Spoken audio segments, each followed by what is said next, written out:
Hello, this is TC again. Thanks to all my subscribers for checking out another video. This is another script video. Also, anybody who else is interested in scripts. This is another Dragnet. I've got 4 of them. This is the second one. Uh, what I'm going to do is, like I did with the other one, I'll play the episode where you can hear it and read along at the same time. It's got pink and blue. I believe it's 40 odd pages. No, 37, I think. So let me get the brads out of this and we'll set it up. Okay, we've got the brads out of this. This is the second of the 4 scripts I have that were owned by James McKeechan. Here's a picture of him from this episode. He played a doctor. The other 2, he was a cop, and I forget the third one what he played. Now, this is called The Little Pusher. It's season 4, episode 6.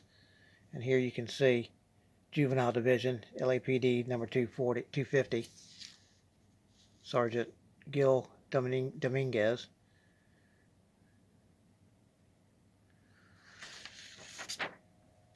And here's the cast list.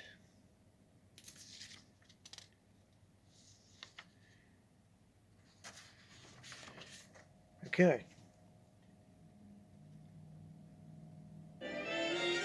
Here we go.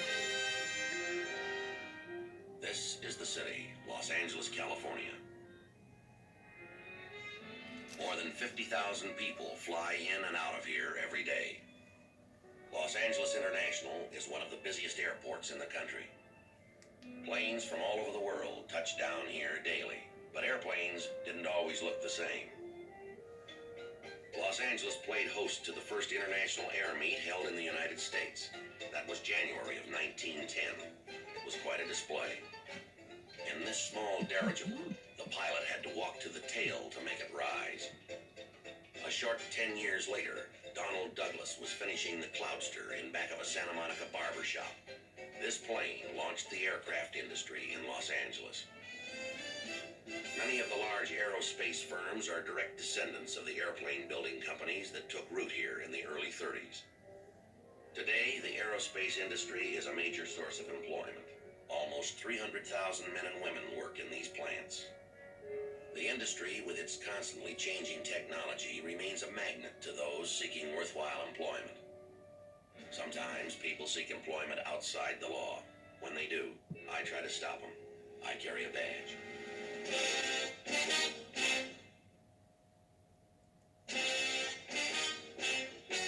The story you are about to see is true. The names have been changed to protect the innocent.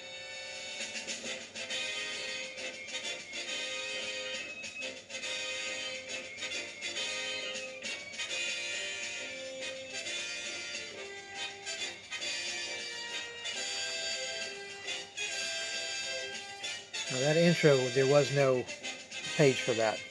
It goes from the cast and set list to right to the fade in here.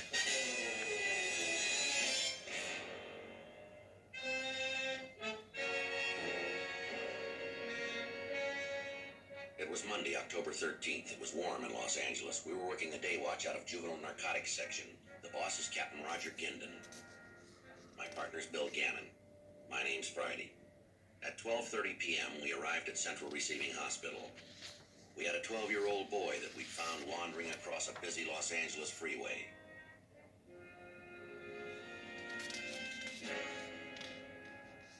It appeared that the child had been rendered unconscious by an overdose of narcotics.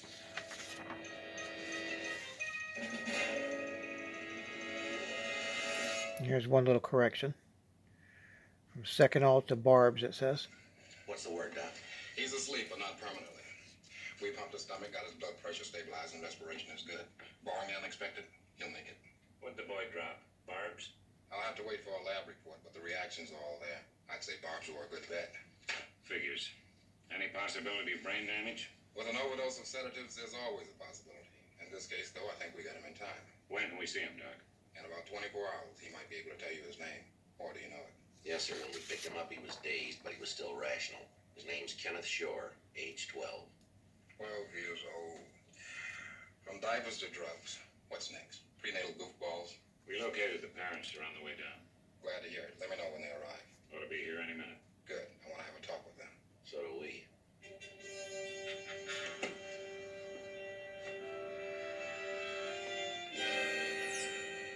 sent a few of the capsules found on the Shore boy to SID for lab analysis. 1:30 p.m. Thomas Shore, the victim's father, operated a small service station and garage in East Los Angeles. After the parents had seen their son and talked with the doctor, we interviewed them in a vacant room at Central Receiving. It's not like the doctor thinks it is at all. We're very close to Kenneth. He's loved and he knows it. She's right, Sergeant. We're as close to that boy as we know how. It's that new school. I know it. He made new friends, not like the old ones. He wouldn't even tell us their names. He hasn't been the same boy. How's he different, Miss Shaw? He's independent, I guess. Tom said he was growing up, and now he...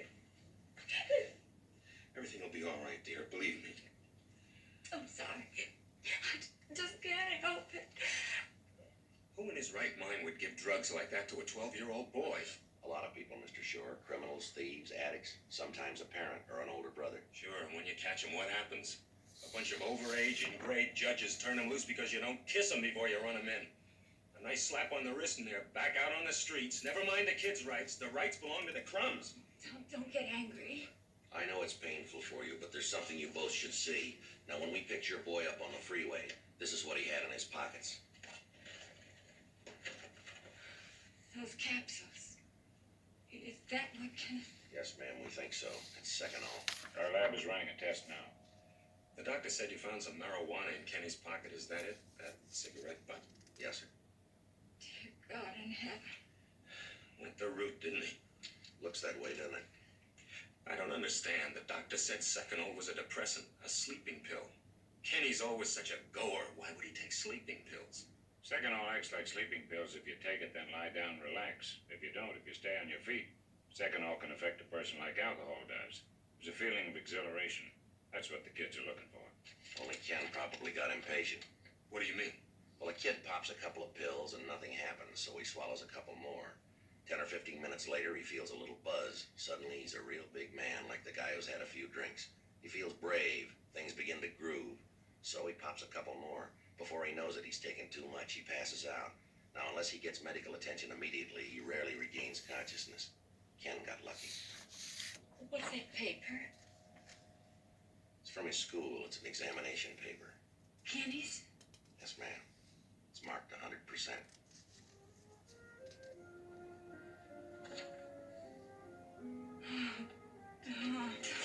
I'll get a doctor.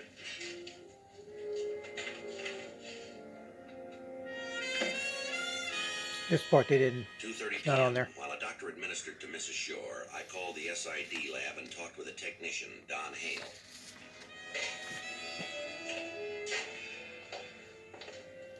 Bad news, huh? Yes, sir, those capsules contain secobarbital. Well, what happens now?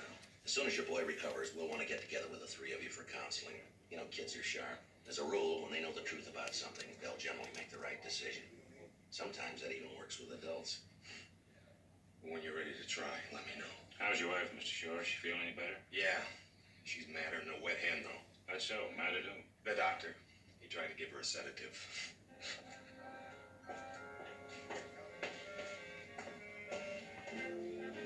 "2:45 p.m. We returned to the office to file our report.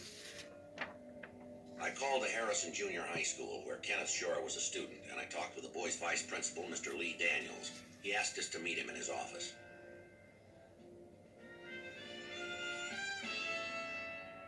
4:10 p.m. We drove to Harrison Junior High in East Los Angeles.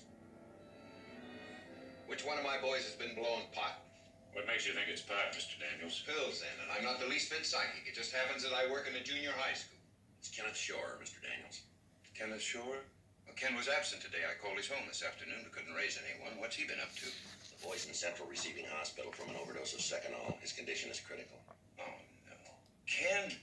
We'd like a list of his friends, Mr. Daniels, or the people he thinks are his friends. Sorry, gentlemen. Maybe I can talk to his teachers and get you a list, but Ken's only been here about a month. He's a 7th grader. I've got a couple of hundred of them. We understand, sir. Not only that, I've got a bunch of new teachers. They're the ones I'd like to see educated about the drug scene in our junior high schools. A few dig what's going on, but most of them don't. Some wouldn't even know pot from potato peelings. 1 or 2 don't even care.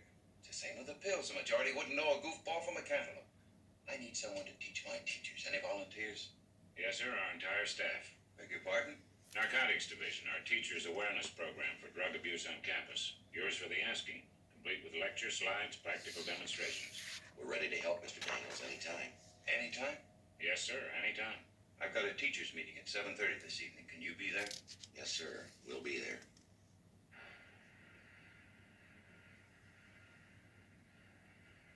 Is she dead? No, ma'am. Not yet. This picture was taken at 10 p.m. The girl lived until midnight. Why is she lying on the floor? The officers were waiting for an ambulance. Now, overdose victims are subject to convulsions. Unlike a bed, they can't fall off a floor. All right, Bill, I wonder if we could have the lights, please. Right. Now, ladies and gentlemen, as I pointed out earlier, it's not our intention to try and make policemen out of school teachers. But perhaps if only one person in this room had taken the time to talk to Kenneth Shore about the dangers of depressant drugs, he might not be in a hospital tonight fighting for his life. Now, that's what our Teachers Awareness Program is all about. I'm a little puzzled, Sergeant. I thought marijuana was the big problem, not pills. Well, sir, they're both big, and they're both serious. 2 years ago, for example, approximately 80% of the arrests made by our juvenile narcotics unit were for marijuana offenses. The other 20% was charged with illegal use of barbiturates, amphetamines, LSD, and heroin. Last year, there was actually a small decline in the use of marijuana among juveniles. On the other hand, arrests for the illegal use of amphetamines and barbiturates jumped 247%. Is that so? Yes, sir, and we don't like the trend. Bill? I might add, sir, that total arrests of juveniles on all charges jumped 55% last year from the year before. Pet pills and goofballs were largely responsible. I've always wondered, what's the difference between a pet pill and a goofball? Pet pills are amphetamine sulfates, like this row here. Benzedrine, known as bennies or whites, is the most common. Others are dexedrine and dexamyl. The kids call them dexies. They're exactly what the name implies, pet pills. They're rough on the body. They cause hyperactivity, intoxication, sleeplessness, reckless behavior. They speed up the pulse rate and cause distortion in time and space perception. Goofballs or barbiturates are depressant hypnotic drugs. Nimbutal, known as yellow jackets. Secobarbital, commonly known as seconal or red devils. Tuinol, known as rainbows. And amatol. The kids call them bluebirds. They're sleeping pills, but depending on how they're used, they cause intoxication, stupor, euphoria, false bravery, tremendous distortion in time and space perception. Heavy use can cause the most serious type of addiction. An overdose may cause death. Any questions? Granted, you've made your case against speed, LSD, heroin, and those ghastly-looking pills. But I maintain the evidence against marijuana isn't in yet. Well, sir, will you concede that it might be as harmful as alcohol? Well, all right, but it's no worse. No, sir, I hope not. Because according to U.S. government figures, between 5 and 6 million people in this country are physically and mentally sick as a result of their use of alcohol. The National Safety Council estimates that on the highways, liquor-caused property damage amounts to over $4 billion annually. As long ago as 1965, a year that incidentally was carefully researched, 29,400 Americans died on the highways in alcohol-related accidents. Now, I think it's safe to assume that figure is even larger today. Now, let me ask you, if marijuana possesses only half the potential of alcohol for violence, criminality, accidents, and social degradation, do we need pot?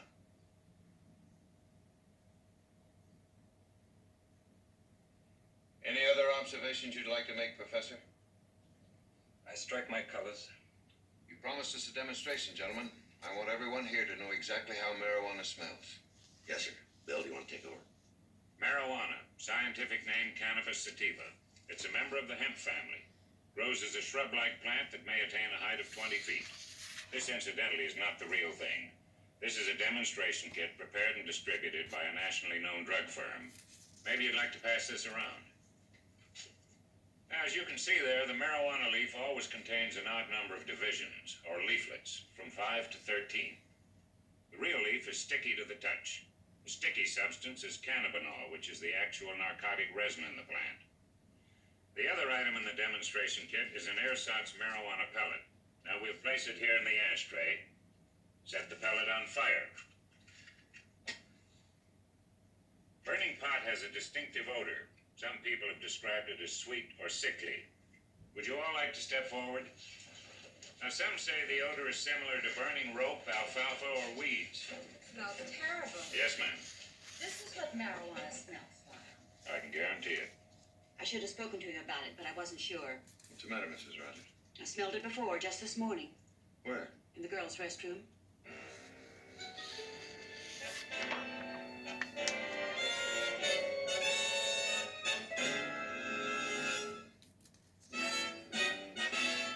Tuesday, 8:30 a.m. I checked with Central Receiving Hospital. Kenneth Shore, the overdose victim, had been transferred to the county medical hospital and was holding his own. He was not allowed visitors. 8:45 a.m. We got a call from the boys' vice principal at Harrison Junior High School. He said there'd been trouble. Daniels asked us to come right over. You got here in a hurry. What's the problem? Little beef between a teacher, Mrs. Rogers, one of my 7th graders. You met Mrs. Rogers last night. Yes, sir. The boy's name is Frederick Pine. Do you want to tell us about it? Freddie's first class today was with Mrs. Rogers. The boy came in singing at the top of his voice. Mrs. Rogers asked him to stop. He refused. He got louder and louder. When Mrs. Rogers insisted that he sit down and be quiet, Freddie blew his top. Is the boy normally hot-tempered? Not at all. And he worships Mrs. Rogers. All right, what happened then? Well, Mrs. Rogers grabbed Freddie by the arms and tried to put him in his seat. The kid broke away and started swinging. He struck Mrs. Rogers 3 or 4 times in the face. It took 3 other boys to put him down. By the time I got there, Freddie was singing again, quietly. I searched him. I found this. Marijuana. That's what I thought. He had these cigarette papers in his shirt pocket. Looks like young Freddie Pine's got himself a good connection. Did I make a mistake? How? When I went through the boys' pockets. I suppose now I'll be in trouble for making an illegal search and seizure. Not at all, sir. Really? I thought they had restrictions nowadays. Those court decisions I keep reading about. Yes, sir, but the restrictions apply to us, not to you. As a teacher or administrator, any contraband you confiscate from a student can be legally admitted as court evidence, as long as you're not working as an agent for the police. I work for one thing, the welfare of the kids in this school. Yes, sir, we understand. And that includes Freddie Pine.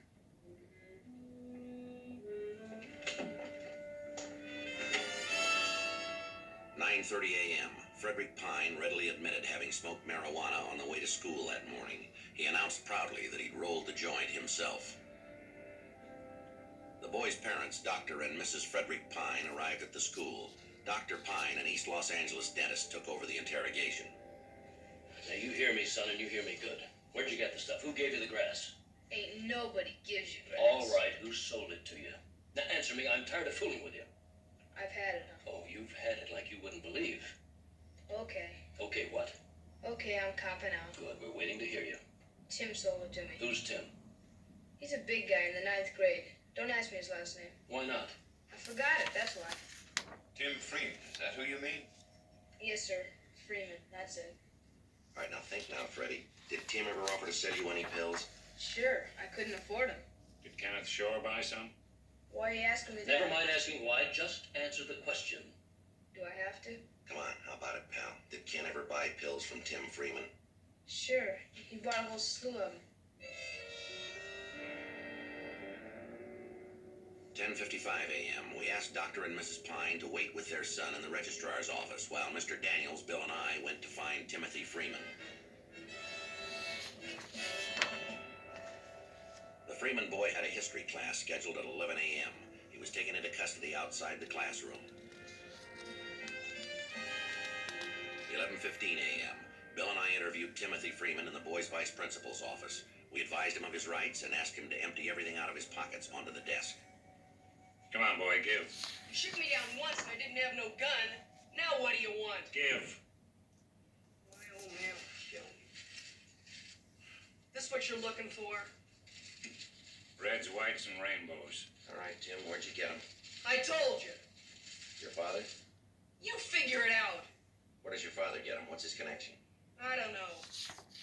Honest, I don't know. Come on, son, let me ask you this. Did you sell some pills like these to Kenneth Shore? Maybe, maybe not. Come on, boy, yes or no? Is Ken dead? No, he's not dead. Why? You're lying. I heard it at school. No, we're not lying, son. You mean it? Of course we mean it. Oh, I'm so glad. I thought I killed him. 12:15 p.m. We continued to question young Tim Freeman. The boy said he lived with his parents and an 18-year-old sister in a large house on Cannon Street, 8 blocks from Harrison Junior High School. In addition to the Freemans, the house was occupied by 4 unmarried adults and 2 small children. How long you been blowing pot, son? I don't know, a couple of years. This picture, who is it? My sister, Mary. She's my best friend, too. Real pretty, isn't she? All right, Tim. Who turns you on, the grass and the pills? My old man. He says pot won't hurt anybody. What's he say about pills? If it's your bag, there ain't nothing wrong with it. Just don't get too high. Where do you think your dad learned about drugs? I don't know, Mexico maybe. Tijuana? Yeah, TJ's a swinging town. You ever been there? Me? No. How about your dad? Does he go there often? Yeah, How often does he go to Tijuana? every weekend. Why?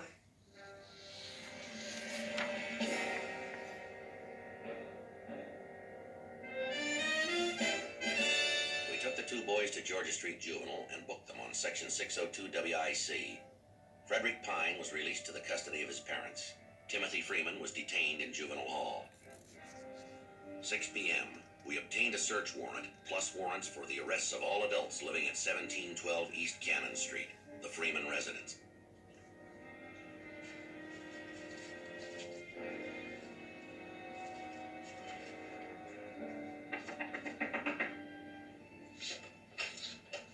Police officers, we have a warrant for the arrest of David Freeman. David! Gee, the stairs, yeah.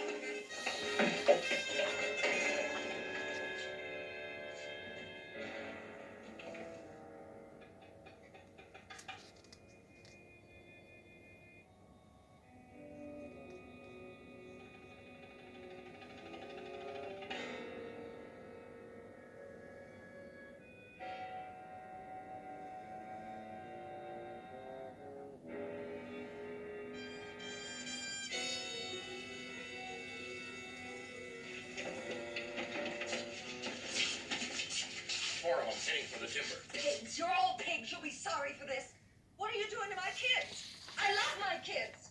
From the looks of this place, it shows. Easy, man. Maid's day off. All right, Gil, hold him here.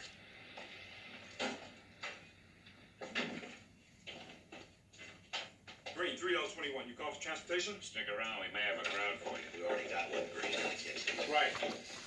Mr. and Mrs. David Fritz.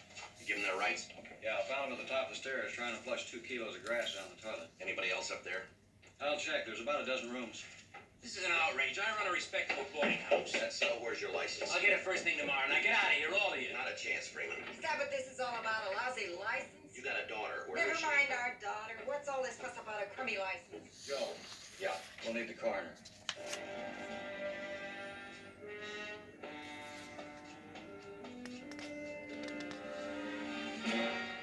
Jean DeCrona found the body of Mary Freeman, Tim's sister, in a third-floor room. The girl had been dead for several hours from an overdose of barbiturates.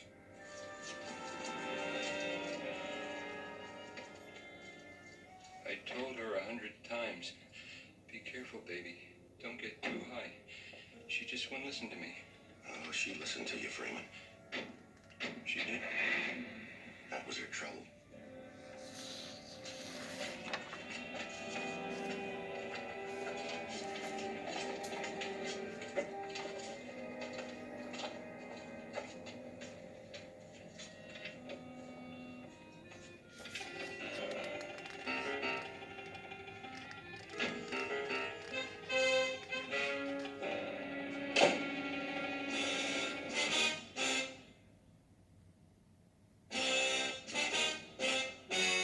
The story you have just seen is true.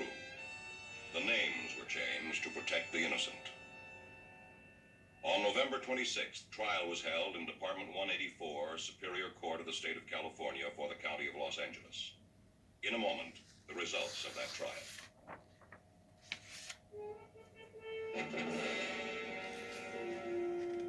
The suspect was found guilty on 3 counts of furnishing to minors, possession of illegal drugs and narcotics, and with contributing to accidental death.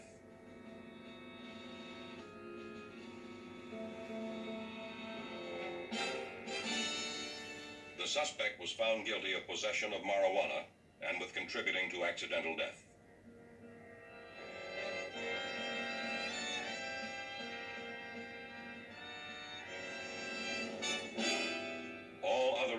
persons living in the Freeman residence were found guilty of furnishing to minors.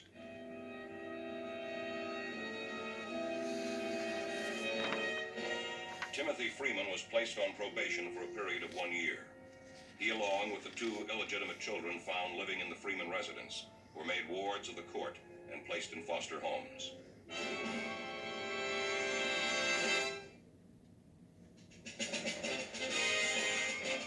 Well, there you have it. Season 4, Episode 6.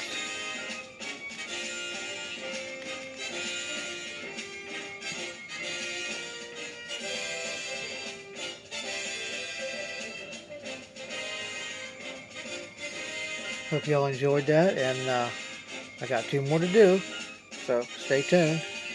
Give me some comments. Don't forget to subscribe if you haven't. Like and share if you know somebody who's interested in movie and TV scripts. Take care.